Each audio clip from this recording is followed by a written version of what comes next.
Good morning students. आज हम लोग ये वसंत भाग 2 के पाठ 14 खान पान की बदलती तस्वीर के बारे में पढ़ेंगे। बच्चों, इस पाठ में हम लोग खान पान जो पिछले 10-15 सालों में हमारे खान पान में इतने सारे बदलाव आए हैं, इसी के बारे में हम लोग यहाँ पढ़ेंगे। ठीक है। उसके कुछ हमें लाभ भी प्राप्त हुए हैं और कुछ नुकसान भी हो रहे हैं। ठीक है। जो हमारे खान पान में अभी ये पिछले 10-15 सालों में बहुत सारे बदलाव आए हैं, तो इस बदलाव के कारण बहुत सारे तो लाभ भी हैं। ठीक है।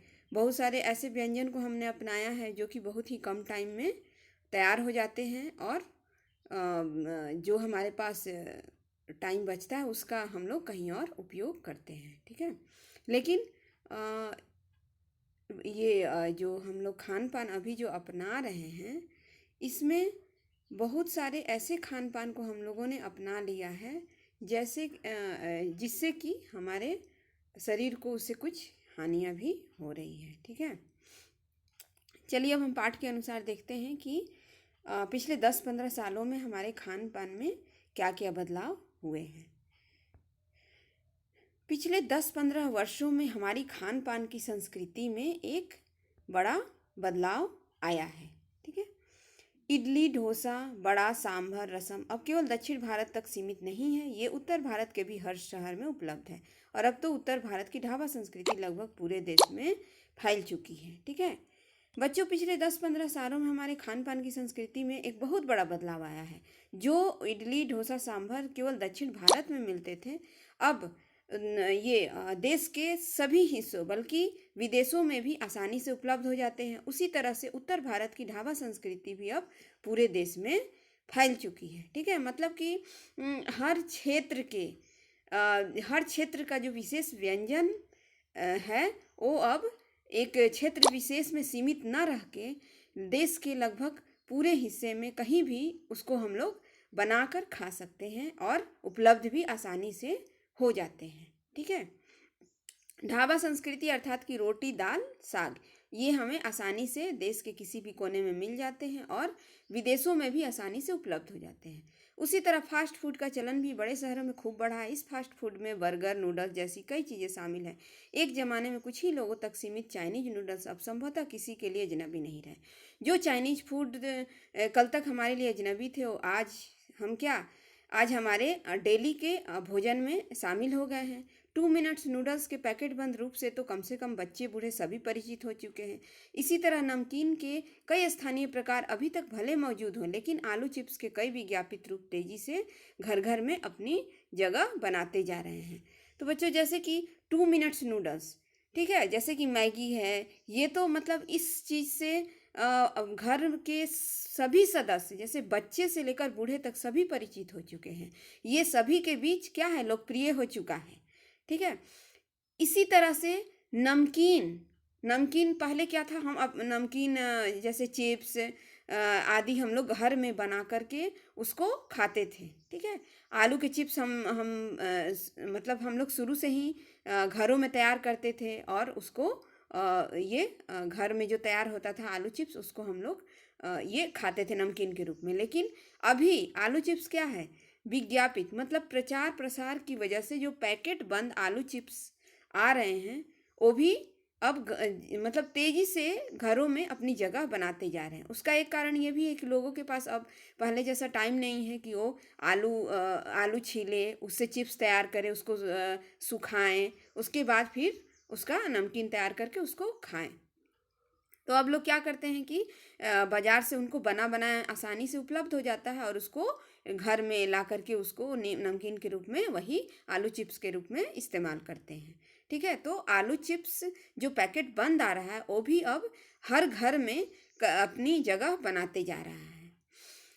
उसी तरह गुजराती ढोकला, गाठिया, ये भी अब देश के कई हिस्सों में स्वाद लेकर खाए जाते हैं। और बंगाली मिठाइयों की केवल रसभरी चर्चा ही नहीं होती, वे कई शहरों में पहले की तुलना में अधिक उपलब्ध हैं। ठीक है।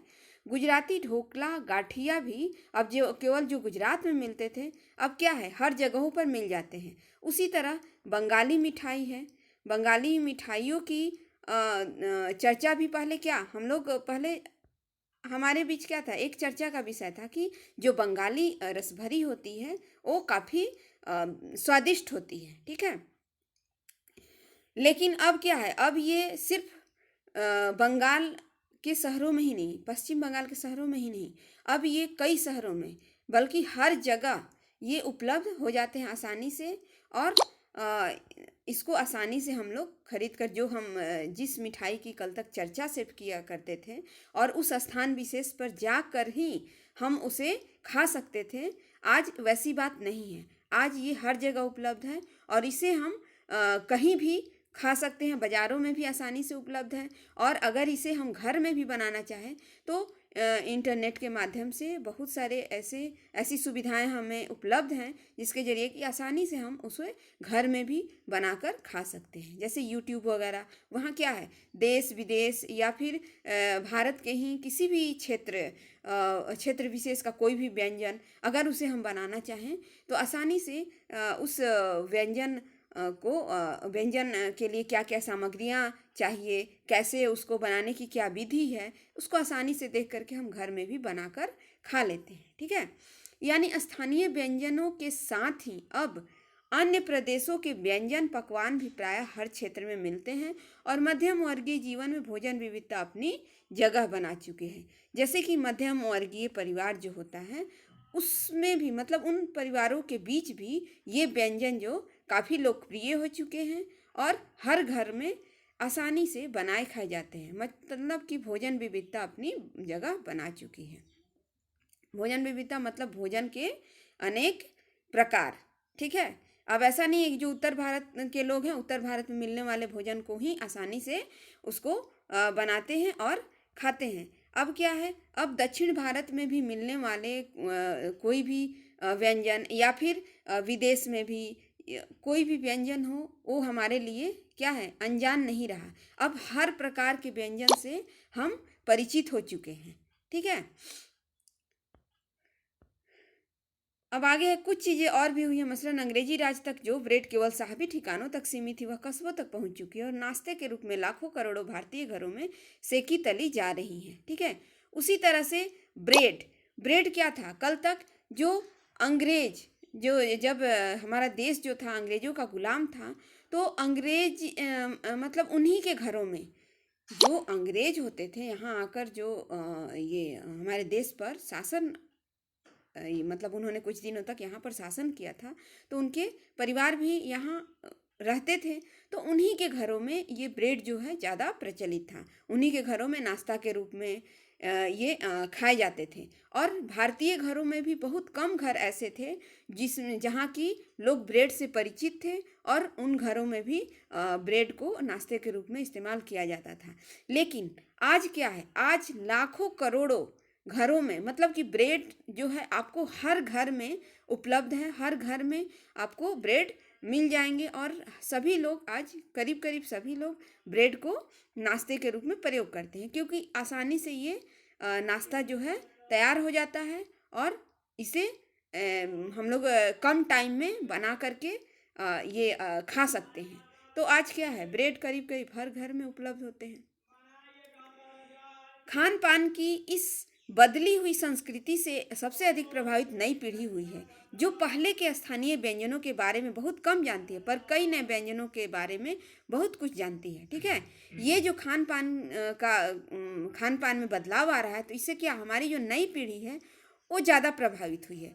वे लोग अब क्या है, स्थानीय व्यंजनों को, हमारा जो परंपरागत खाना था उसको भूलते जा रहे हैं और कई नए व्यंजनों के बारे में बहुत कुछ वो जान चुके हैं और उसी को खाना पसंद करते हैं। स्थानीय व्यंजन भी तो अब घटकर कुछ ही चीज़ों तक सीमित रह गए हैं। बम्बई की पाव भाजी और दिल्ली के छोले कुलचों की दुनिया पहले की तुलना में बड़ी जरूर है पर अन्य स्थानीय व्यंजनों की दुनिया में छोटी हुई है, ठीक है। जो स्थानीय व्यंजन अब क्या है, मतलब कि स्थानीय व्यंजन जो नए नए हम लोग भोज्य पदार्थ अपना रहे हैं तो उसके चलते क्या हो रहा है, स्थानीय व्यंजन जो है अब मतलब सीमित रह गया है। जैसे कि बम्बई की पाव भाजी और दिल्ली के छोले कुलचों की दुनिया तो पहले की तुलना में बड़ी है, ये तो ज़्यादा फेमस हुए हैं हर जगह। लेकिन और कुछ स्थानीय व्यंजन हैं जिनको धीरे धीरे हम क्या है भूलते जा रहे हैं, क्योंकि नई पीढ़ी जो है अब नए नए व्यंजन, ये फास्ट फूड आदि को जो अपना रहे हैं, तो इसके चलते हम अपने स्थानीय व्यंजन को, जिस व्यंजन को बनाने में ज़्यादा समय लगता है, जो व्यंजन काफ़ी महंगे होते हैं, जैसे उसमें उसको बनाने में महंगी सामग्रियों का इस्तेमाल किया जाता है, तो वो सारे व्यंजन क्या हो रहे हैं, अब धीरे धीरे लुप्त होते जा रहे हैं। उसके बाद आपका स्थानीय व्यंजनों की दुनिया में छोटी जानकार ये भी बताते हैं कि मथुरा के पेड़ों और आगरा के पेठे नमकीन में अब वह बात कहाँ रही। यानी जो चीज़ें बची भी हुई है उनकी गुणवत्ता में फर्क पड़ा है। फिर मौसम और ऋतुओं के अनुसार फलों खाद्यान्नों से जो व्यंजन और पकवान बना करते थे, उन्हें बनाने की फुर्सत भी अब कितने लोगों को रह गई है। अब गृहिणियों या कामकाजी महिलाओं के लिए खरबूजे के बीज सुखाना, छिलना और फिर उनसे व्यंजन तैयार करना सचमुच दुस्साध्य है। ठीक है। अब क्या है, जो पहले हम लोग बात करते थे आगरा के पेठे, नमकीन, तो अब वो हमें मतलब वो सारी चीज़ें हमें मिल तो जाती हैं, लेकिन उनकी गुणवत्ता में फ़र्क आ गया है। ठीक है। अब वो शुद्धता नहीं रही है। जैसे कि पहले जो व्यंजन हमें मिलते थे, उस तरह की गुणवत्ता अब के व्यंजन में नहीं रही। मतलब कि उपलब्ध तो सभी चीज़ें हो जाती हैं, लेकिन उसमें उसको जब दूसरी जगह पर बनाया खाया जाता है तो उसमें थोड़ा परिवर्तन आ जाता है, जिससे उसकी गुणवत्ता में थोड़ा फर्क पड़ जाता है। अब क्या है, अब इसके चलते भी जैसे कि काफ़ी ज़्यादा महंगाई बढ़ने के कारण भी अब हम उतने महंगे सामान, उतना शुद्ध सामान इस्तेमाल नहीं कर पाते हैं अपने भोज्य पदार्थों में, जिसके चलते भी थोड़ी गुणवत्ता में कमी आई है। अब लोगों के पास उतना समय भी नहीं है कि लोग अपने घरों में फुर्सत से कोई भी व्यंजन तैयार कर सके। अब गृहिणियों या कामकाजी महिलाओं के पास उतना समय नहीं है कि वे खरबूजे के बीच सुखाएं, छीलें और सुखाएं, सुखाएं और छीलें और फिर उनसे व्यंजन तैयार करें। ठीक है। अब हम क्या करते हैं, बाजार में जो हमें सामग्री मिल जाता है उसी को हम घर में लाते हैं और उसी से अपना व्यंजन तैयार करते हैं, क्योंकि वो हमें आसानी से उपलब्ध हो जाता है। ठीक है। तो उसमें थोड़ी क्या है, गुणवत्ता की कमी आ जाती है। जो सामग्री, जो सामान हम पहले घर में तैयार करके अपने भोज्य पदार्थ बनाते थे, वो बात अब जो हम लोग मार्केट से, बाजार से सामान खरीद कर लाते हैं और उससे तैयार करते हैं, तो वो शुद्धता और वो गुणवत्ता हमें नहीं मिलती है। यानी हम पाते हैं कि एक ओर तो स्थानीय व्यंजनों में कमी आई है और दूसरी ओर वे ही देसी विदेशी व्यंजन अपनाए जा रहे हैं, जिन्हें बनाने पकाने में सुविधा हो। जटिल प्रक्रियाओं वाली चीज़ें तो कभी कभार व्यंजन पुस्तिकाओं के आधार पर तैयार की जाती है। ठीक है। जैसे कि अब क्या है, अब हम ज़्यादातर देखते हैं कि वही चीज़ें हम ज़्यादा बनाना खाना पसंद करते हैं, जो कि आसानी से सुविधा, मतलब हमारे लिए बनाने में सुविधा हो। ठीक है। सुविधापूर्वक जो आसानी से व्यंजन बनाए जा सकते हैं, उसी को हम लोग ज़्यादा बनाना और खाना पसंद करते हैं। जटिल प्रक्रियाओं वाली चीज़ें तो कभी कभार व्यंजन पुस्तिकाओं के आधार पर तैयार की जाती है। अब शहरी जीवन में जो भागम भाग है, उसे देखते हुए यह स्थिति स्वाभाविक लगती है। फिर कमर तोड़ महंगाई ने भी लोगों को कई चीज़ों से धीरे धीरे वंचित किया है। जिन व्यंजनों में बिना मेवों के स्वाद नहीं आता, उन्हें बनाने पकाने के बारे में भला कौन 4 बार नहीं सोचेगा। ठीक है। इसका एक कारण और भी है कि लोगों के पास समय की कमी हो गई है। इस शहरी भागम भाग के चलते लोग क्या करते हैं, कम समय में तैयार होने वाले व्यंजन ज़्यादातर अपनाते हैं, उसी को बनाते हैं और खाना पसंद करते हैं। ठीक है। फिर महंगाई भी इतनी ज़्यादा बढ़ चुकी है कि बहुत सारे ऐसे व्यंजन हैं जिसको हम लोग नहीं बना पाते हैं। ठीक है। जिसमें बहुत ज़्यादा मेवों की आवश्यकता होती है। ठीक है। बहुत ज़्यादा शुद्ध घी, देसी घी। अब ये सारी चीज़ें क्या है, एक तो अपने शुद्ध रूप में उपलब्ध भी नहीं हो पाती हैं, और दूसरी बात कि ये चीज़ें इतनी महंगी हो चुकी हैं कि हम बहुत सारे लोग ऐसे हैं जो इन चीज़ों को नहीं बनाते हैं। ठीक है। इसके चलते भी इन चीज़ों का धीरे धीरे लोप हो रहा है। ठीक है।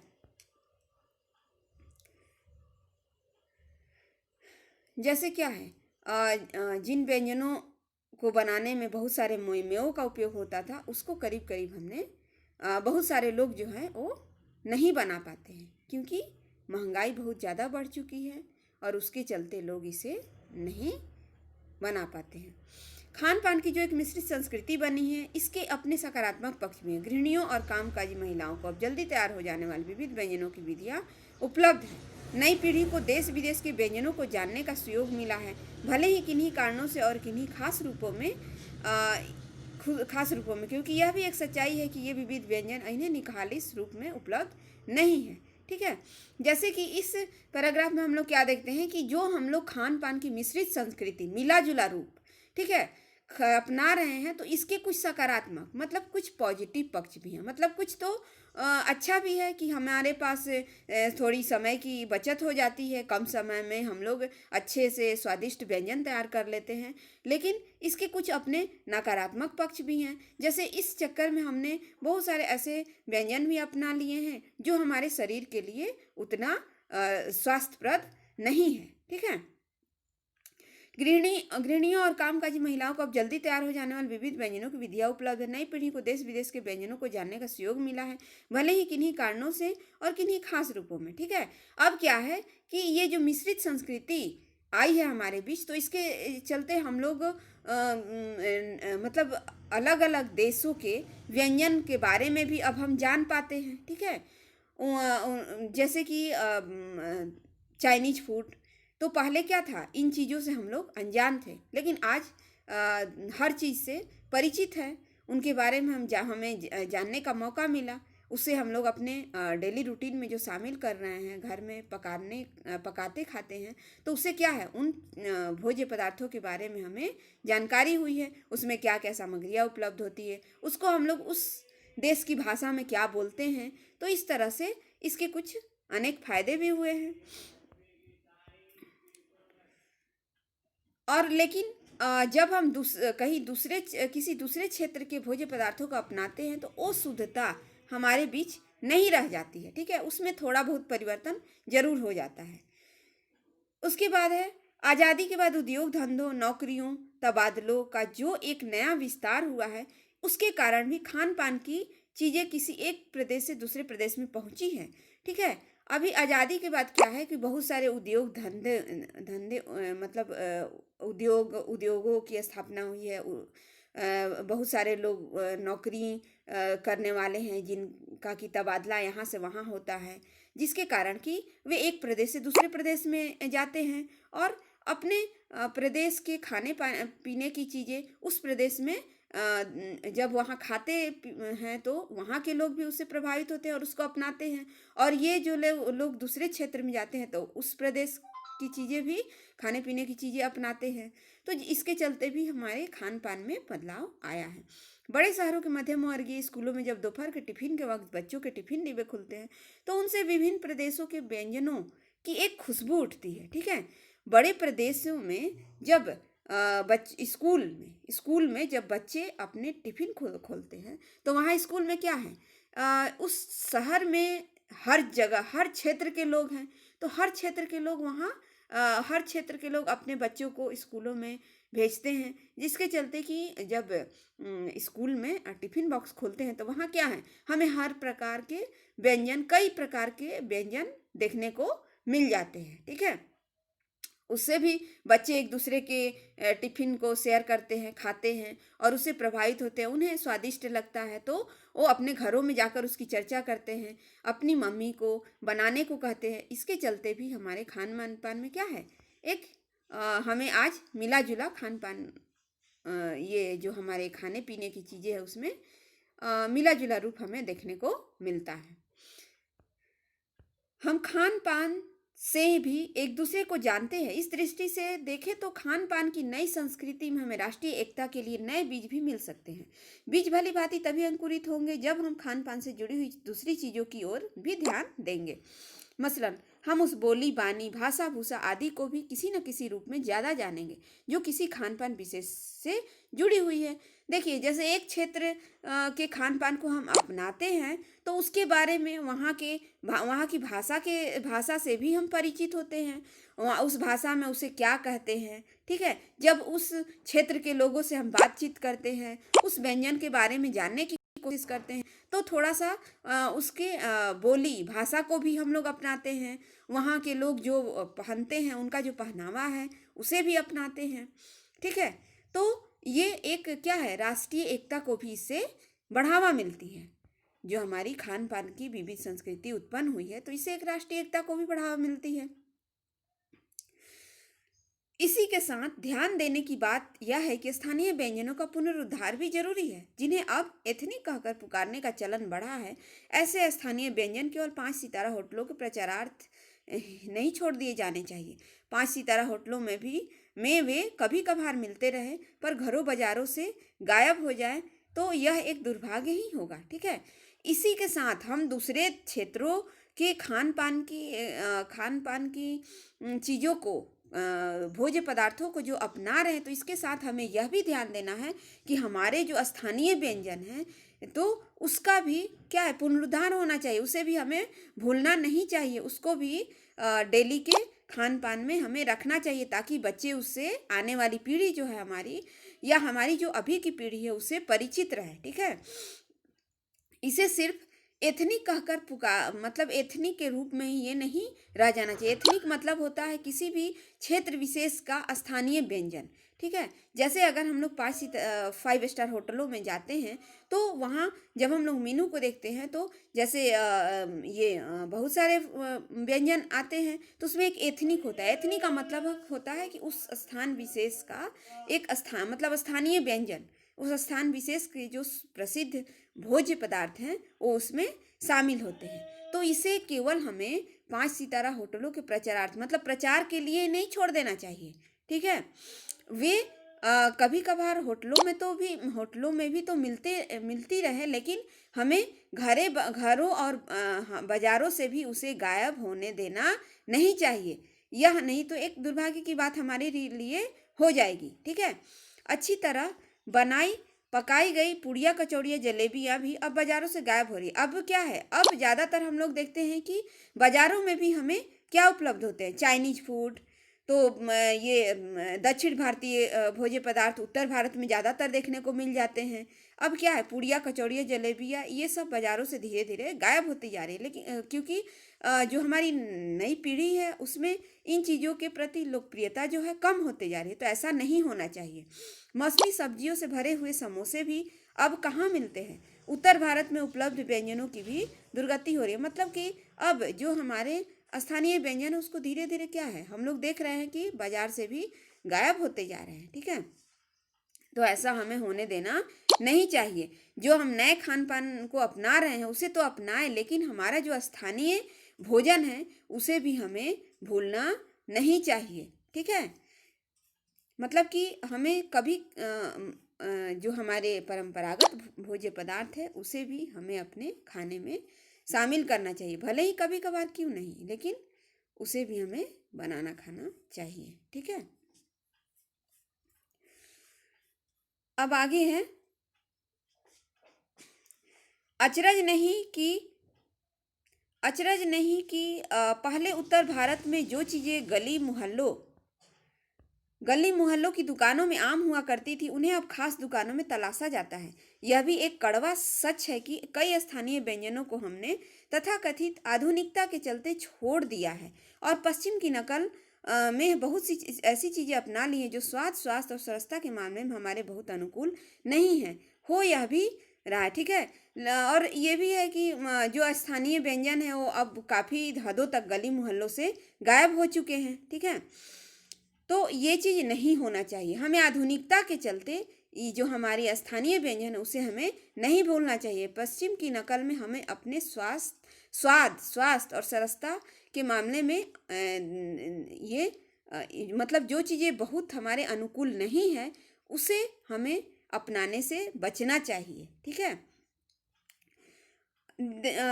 हो यह भी रहा है कि खान पान की मिश्रित संस्कृति में अब कई बार चीज़ों का असली और अलग स्वाद नहीं ले पा रहे हैं। अक्सर प्रीति भोजों और पार्टियों में एक साथ ढेरों चीज़ें रख दी जाती हैं, और उनका स्वाद गड़बड़ होता रहता है। अभी हम लोग क्या देखते हैं कि मिश्रित जो मिला जुला खाने पीने का मिला जुला रूप जो आया है, तो इसके चलते हम लोग पार्टी वगैरह में जाते हैं, तो हमें खाने की तो बहुत सारी सामग्रियाँ उपलब्ध होती हैं। ठीक है। बहुत सारे व्यंजन उपलब्ध होते हैं, लेकिन वो क्या करते हैं हम कि किसी एक व्यंजन का स्वाद हम लोग मतलब अच्छी तरह से नहीं ले पाते हैं, क्योंकि एक साथ बहुत सारे व्यंजन जो हैं हम अपने प्लेटों में परोस लेते हैं, जिसके चलते सभी मतलब एक मिल जाता है, जिसके चलते कि सबका स्वाद गड़बड़ हो जाता है, किसी का स्वाद हम लोग अच्छी तरह से नहीं ले पाते हैं। हम अक्सर एक ही प्लेट में कई तरह के और कई बार तो बिल्कुल विपरीत प्रकृति वाले व्यंजन परोस लेना चाहते हैं।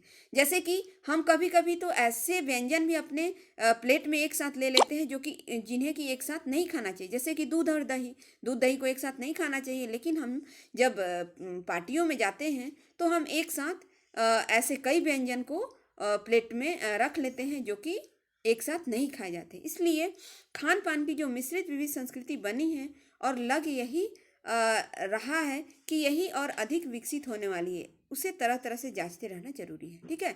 जो अभी खान-पान की मिश्रित संस्कृति उत्पन्न हुई है, तो इससे यही लगता है कि इसका और भी विकास होने वाला है, ठीक है? हमारे बीच ये और अधिक विकसित होने वाली है, तो समय-समय पर इसे जाँचते रहना ज़रूरी है, ठीक है? ठीक है बच्चों, ये पाठ आपका यहीं ख़त्म होता है। Okay, thank you.